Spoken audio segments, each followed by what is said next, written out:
உங்கள் சக மனிதர்களை விடச் சிறந்தவராக இருப்பதில் எந்த பெருமையும் இல்லை. உண்மையான பெருமை என்பது உங்கள் முந்தைய நிலையை விடச் சிறந்தவராக இருப்பதே ஆகும். Ernst Hemingway. இந்த மேற்கோள் உண்மையான மகத்துவம் என்பது மற்றவர்களை தோற்கடிப்பதில் இல்லை, மாறாக நாம் முன்பு எப்படி இருந்தோமோ அந்த நிலையை, அதாவது நமது அச்சங்கள், பழக்கவழக்கங்கள், கர்வம் மற்றும் வரம்புகளை கடந்து வருவதிலேயே உள்ளது என்பதை நமக்கு நினைவூட்டுகிறது.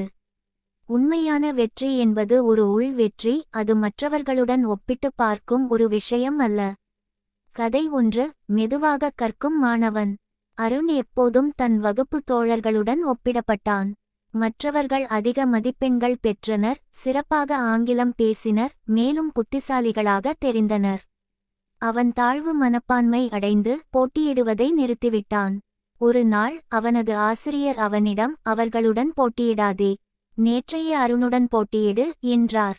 அருண் தினமும் 1 மணி நேரம் கூடுதலாக படிக்கத் தொடங்கினான். அவன் வகுப்பில் முதல் மதிப்பெண் பெறவில்லை, ஆனால் அவனது மதிப்பெண்கள் சீராக மேம்பட்டன.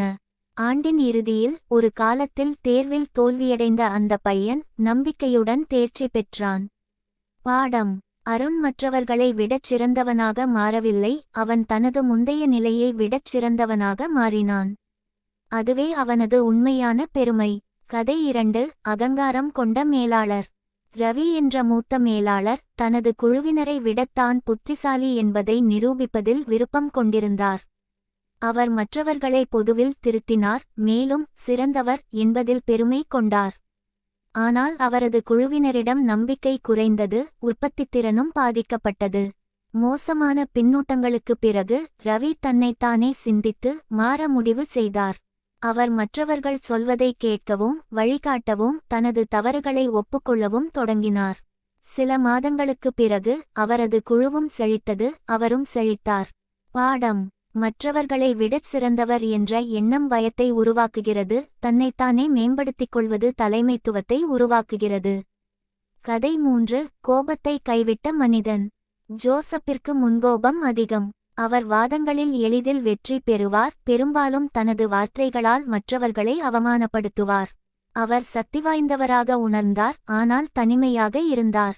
நெருங்கிய உறவுகளை இழந்த பிறகு அவர் தனது கோபத்தை கட்டுப்படுத்த தீர்மானித்தார். அது கடினமாக இருந்தது. அவர் பலமுறை தோல்வியடைந்தார். ஆனால் மெதுவாக அவர் ஒரு கணம் நிறுத்தி சுவாசித்து மென்மையாக பேசக் கற்றுக்கொண்டார். ஒரு நாள் ஒரு கடுமையான வாக்குவாதத்தின் போது அவர் அமைதியாக இருந்தார். பாடம்: மற்றவர்களை கட்டுப்படுத்துவது அவரை வலிமையானவராக